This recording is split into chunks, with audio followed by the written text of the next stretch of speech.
Thank you. और बहुत अच्छा लग रहा है। पॉडकास्ट मैंने किए हैं सिलेक्शन के बाद, काफी किए हैं, पर ये चीज इसलिए अलग है क्योंकि एक मित्र के साथ आपकी बात होने वाली है। और अच्छा लगता है जब आप संघर्ष करते हैं, सफल होते हैं, और सफल होने के पहले जो लोग आपके साथ होते हैं और वो लोग सफलता के बाद भी आपके साथ होते हैं, इससे बेहतर चीज मुझे नहीं लगता इस जीवन में या फिर इस जर्नी में कुछ हो सकती है।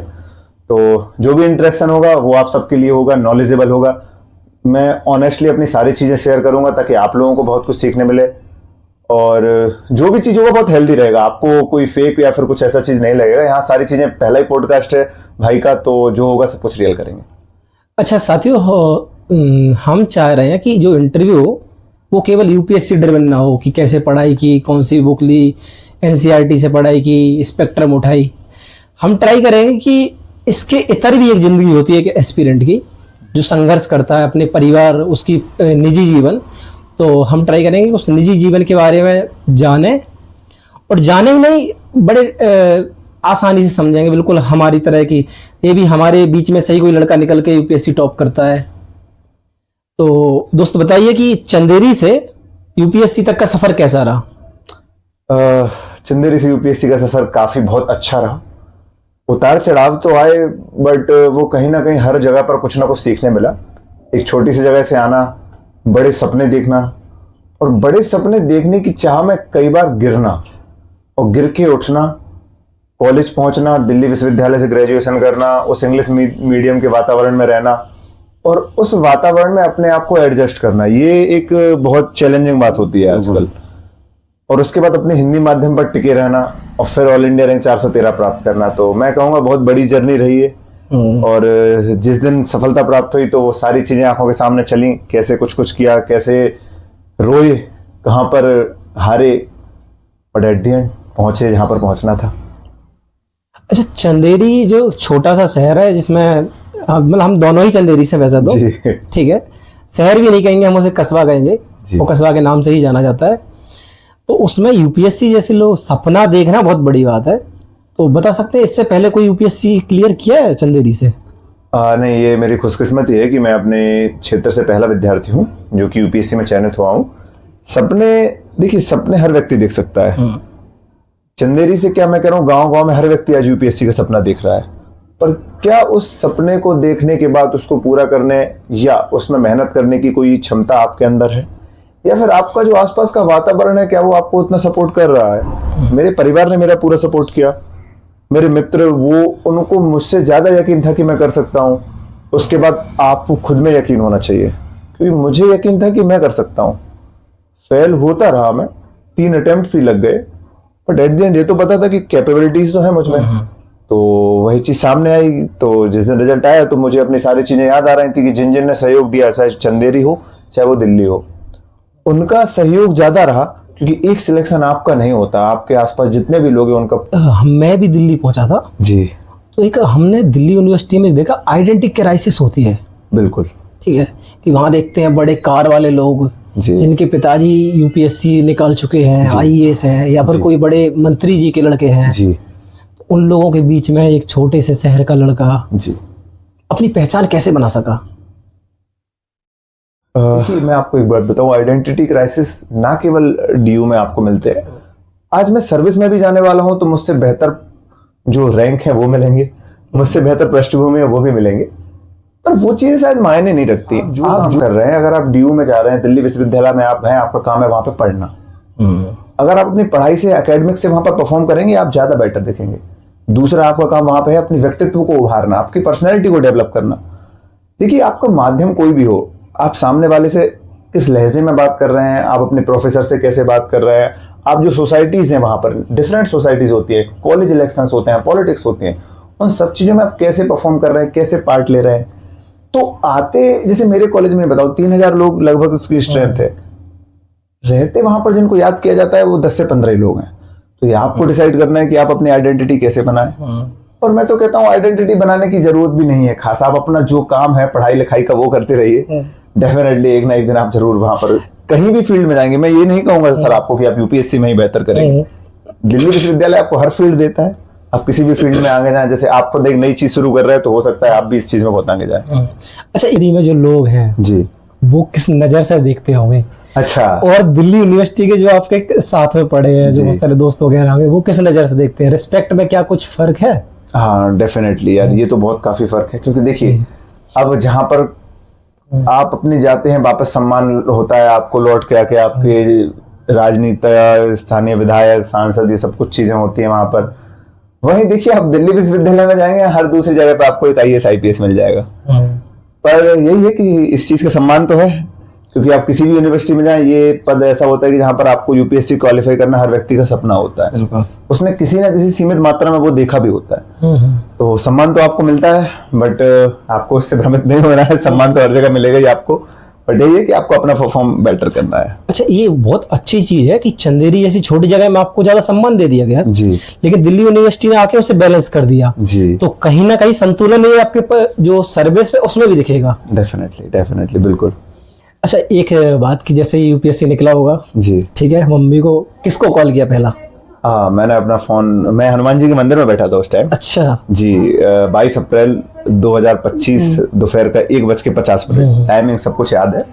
बैठा था मंदिर में, बस वेट कर रहा था। सौंप दिया इस जीवन का सब भार तुम्हारे हाथों में है, जीत तुम्हारे हाथों में है, हार तुम्हारे हाथों में, सब कुछ ईश्वर को सौंप के बस नाम सर्च किया अपना PDF में, विवेक यादव, और फिर देखा कि रोल नंबर भाई एक बार कंफर्म कर लूं 78101112 ही है या नहीं। तो मिला पहला कॉल मेरे चाचा को, जिन्होंने इस जर्नी का नींव रखी कि हाँ तुम्हें UPSC करना है। पहला फोन उन्हीं को गया कि हाँ चाचा सिलेक्शन हो गया है। दूसरा फोन माँ को किया, जिन्होंने वो संघर्ष झेले थे कि एक बेटे को यहाँ तक पहुँचाना, एक सिलाई मशीन से मुझे बड़ा करके यहाँ तक उनको मुझे पहुँचाना था, तो उन्होंने मुझे पहुँचाया भी, तो उनको फ़ोन किया। और बाकी फिर तो उसके बाद आप जानते ही हैं कि फिर चीज़ें शुरू हो ही जाती हैं, फ़ोन आने शुरू हो जाते हैं। तो पहले 2 फोन जो रहे मेरे इन लोगों के लिए रहे। अच्छा, जो फोन किया होगा ठीक है जी, लेकिन जो विवेक यादव, क्योंकि हम लोगों ने साथ में देखा है पिछले 3-4 साल से, और विवेक यादव नाम से काफी लड़के निकलते रहते। जी जी जी, और इस बार जैसे मैंने भी देखा था तो 2 विवेक यादव थे। जी जी तो वहां पर कुछ शंका हुई कि ये क्या सीन है? जी, वो ऐसा हुआ था कि इंटरव्यू के टाइम मैंने देख लिया था कि 2 विवेक यादव है जो लिस्ट आती है।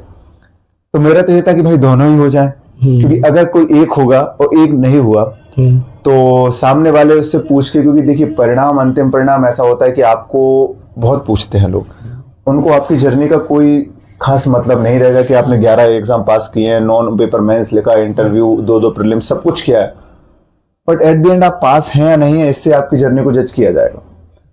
तो जब दोनों का ही वहां मैंने देखा, सर्च किया विवेक, और मुझे 2 दिख गया Vivek Yadav, what's more you want. मैंने कहा ठीक है भाई, दोनों का भला हो गया, मैं तो खुशी है इस बात की कि मेरा भी हो गया उसका भी हुआ। चलो बढ़िया। अरे हमारे साथ क्या हुआ कि हमारा एक दोस्त और है, हम तीनों का, दोनों का, जो हम वैसे हम तीन लोगों का एक ग्रुप है। जी बिल्कुल। तो हमने, और जो देखो एक और दोस्त है उसका नाम है मोहित, तो हम दोनों 2 नाम देखे विवेक यादव। हाँ, ठीक है, तो 2 हमने बधाई दी भाई, 2 बार आपका सिलेक्शन हो गया। जो पिछले 4 से 5 साल का संघर्ष था, बिल्कुल तो 2 बार वापस आया है। बिल्कुल, बहुत सुकून मिलता है जब आपका नाम होना उस PDF में आपके जीवन को बदल देता है। बरसों का संघर्ष जब आपसे टकराता है उस PDF के माध्यम से। देखिए UPSC या कोई भी प्रतियोगी परीक्षाओं में किसी परीक्षा को छोटा नहीं मानता, आप मेरी जर्नी देखेंगे भी आगे, पर उस PDF में नाम आना आपके जीवन के बहुत से संघर्षों को समाप्त कर देता है, क्योंकि वास्तव में संघर्ष अब आजीविका का है। एक मध्यम वर्गीय परिवार के लिए नौकरी मिलना आज के समय में सबसे बड़ी समस्या है। अगर आपको वो मिल जाती है तो वैसे ही संघर्ष खत्म हो जाता है, पर वो संघर्ष UPSC के माध्यम से खत्म होना शायद सब कुछ सरकार का ही, ईश्वर की सरकार का ही देन है, मुझे यही लगता है।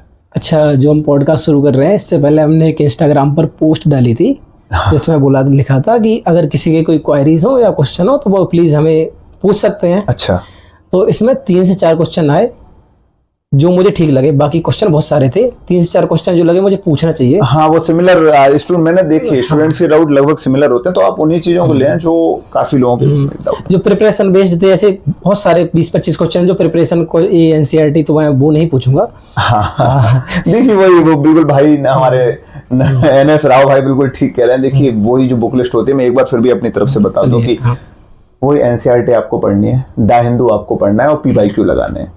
3 चीजें, NCERT, द हिंदू और PYQs। 50% of the syllabus has covered already. Hindi माध्यम की मैं बात करूं, चूंकि मैं हिंदी माध्यम से रहा, हिंदी माध्यम के लिए देखिए न्यूज़पेपर में दिक्कत तो होती है, आप दैनिक जागरण का राष्ट्रीय संस्करण पढ़ लें, आप एनालिसिस सुन लें। नाम भी ले दे रहा हूँ जिसका मैंने सुना, दीपक यादव एजुकेशन, भाई का बहुत अच्छा चीज़ें होती हैं। मैं कोई उनको प्रमोट नहीं कर रहा, बट हाँ फिर भी मैंने उनके एनालिसिस सुने, नोट्स बनाए। इसके अलावा मैं बात करूँ तो विजन की मैगजीन, जो कि आप करंट अफेयर्स के लिए फॉलो कर सकते हैं, जो कि करते ही हैं एवरेज जो लोग होते हैं। तो और एक चीज़ और हिंदी माध्यम के विद्यार्थियों के लिए स्पेशल बताऊं कि सोर्सेज अवेलेबल हैं, आपको थोड़ा हाथ पैर मारने पड़ेंगे, क्योंकि सोर्सेज अवेलेबल चीज़ें रहती हैं और आपको थोड़ा सा कंटेंट को अपने हिसाब से वाइज यूज़ करना पड़ता है। बाकी तो आप वही स्पेक्ट्रम, वही लक्ष्मीकांत, वही थोड़ा दृष्टि की कोई बुक्स होती हैं, वही सब करें। कोई ज़्यादा अलग चीज़ तो मेरी है नहीं, बाकी अवेलेबल मुझसे अच्छी जो बुक लिस्ट है वो और भी लोग बता सकते हैं। जो आपका इंटरव्यू है यूपीएससी का, जी, इसमें एक क्वेश्चन पूछा गया था जहाँ तक मुझे याद है। बिल्कुल, मैंने आपको बताया भी था उस दिन निकल के कि दाल की रेसिपी बताओ। जी बिल्कुल। तो क्या घर पे खाना बनाते हैं आप? यार मेरी हॉबी कुकिंग नहीं थी, but UPSC interview is all about randomness. मुझे तो लग रहा था कि दाल की रेसिपी ही नहीं, कहीं मेरे नंबर बढ़वाए। मुझसे उन्होंने पूछा कि दाल खाते हो, मुझे लगता है लंच का टाइम था 12 बजे, इसलिए उनके सडनली माइंड में आ गया होगा। पहला क्वेश्चन था मेरा कि दाल खाते हो, मैंने कहा जी सर मना तो नहीं करता। कितने टाइप की होती है? मैंने बताया कि दाल, उड़द, मसूर, मूंग। नहीं ये नहीं, कितने टाइप से बनती है ये बताओ। तो मैंने बताया दाल फ्राई, दाल तड़का, दाल मखनी। हाँ तो अब दाल मखनी में और दाल फ्राई में कैसे अंतर है बनाने में ये बताओ। ऑनेस्टली बता रहा हूँ, वो तो किस्मत से याद आ गया कि दाल मखनी में कैसे बनता था, दाल फ्राई कैसे करते थे, क्योंकि हमने भी वो संघर्ष के दिन झेले हैं, खाना बना के काम चलाया बहुत लंबे टाइम तक। तो सर ने कहा कि अच्छा ऐसा लग रहा है बनाते हो। मैंने कहा हाँ सर काफी बनाया है, ऐसा नहीं है। अच्छा। हालांकि उन्होंने एक बाउंसर भी फेंक दिया कि सांभर में कौन सी दाल होती है। मुझे तो ये उस टाइम दिमाग में सांभर में दाल भी होती है? हाँ, मैंने कहा सर आई डोंट नो। फिर उन्होंने बताया कि हाँ दाल होती है, तो मैंने कहा ओके। इस बहाने हमारे दोस्तों को भी पता चल गया कि सांभर में भी दाल होती है। देखिए वो यूपीएससी है, उसमें कुछ भी हो सकता है, ऐसे बहुत से क्वेश्चन आते रहते हैं। लेकिन इंसान दाल की रेसिपी बना के यूपीएससी निकाल सकता है। देखिए ये तो वो चलते रहते थे कि ऐसे चीजें कि कितने बटन हैं आप बताइए, कितने सीने चढ़े बताइए। तो मेरे से ऐसे कुछ ऊटपटांग तो नहीं आया, पर ये अलग आ गया कि दाल के बारे में आप बताइए। तो गाइस तैयार रहिए, दाल बनाते रहिए, ठीक है, माँ बाप की सेवा करते रहिए, साथ में माँ का हाथ ही बटाते रहिए। बिल्कुल। हो सकता है किसी दिन आपकी भी यूपीएससी निकाल दे दाल। बिल्कुल। तो दाल की तरह। अच्छा, यूपीएससी जो इंटरव्यू था, इसके कुछ जो हाइलाइट्स हैं बता सको जिन्हें आप? हाँ, काफ़ी अच्छी चीज़ रहती है वो, काफ़ी स्पेशल मोमेंट रहता है आपका। आप उन एलिट लोगों में शामिल होते हैं जो पूरी साल तैयारी करते हैं। 10 लाख लोगों से फॉर्म भरना शुरू होता है, वो आप जो 2-2.5 हज़ार लोग पहुंचते हैं।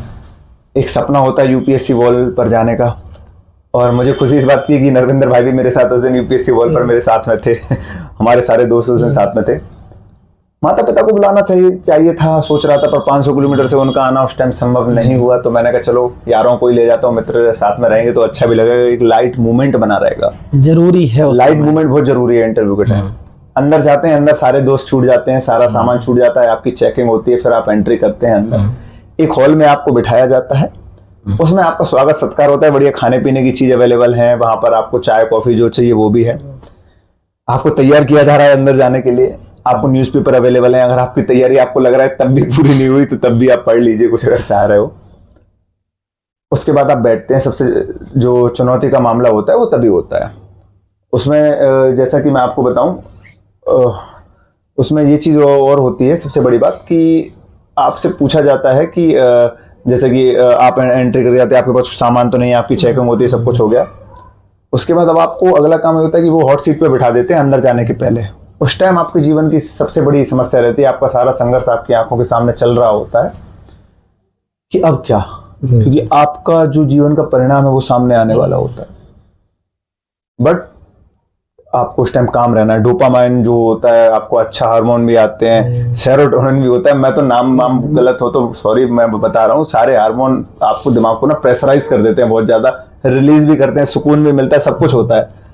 12th फेल में आपने देखा भी होगा।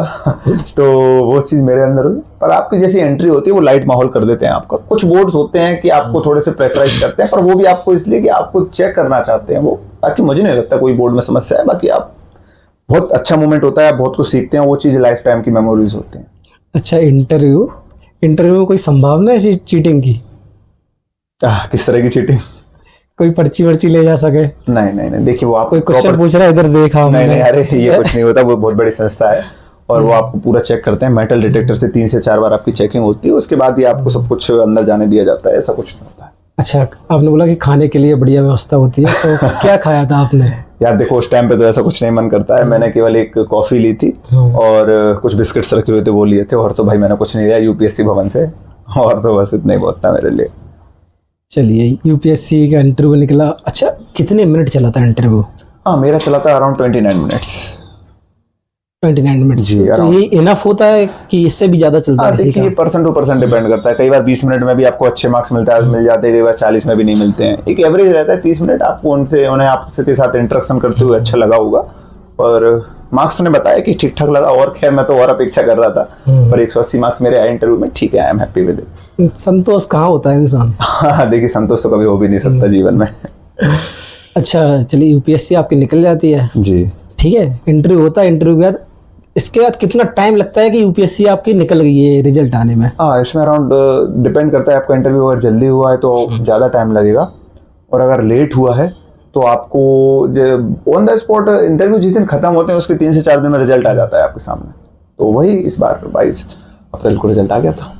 अच्छा, 22 अप्रैल को रिजल्ट आया, तो 22 अप्रैल से पहले एक तो मैं 2 जीवन पे बात करूंगा, एक तो निजी जीवन पे, एक सोशल मीडिया वाले जीवन पे। सोशल मीडिया की जो लाइफ है उस पे, बिल्कुल बिल्कुल। तो उस पे क्या फर्क आया?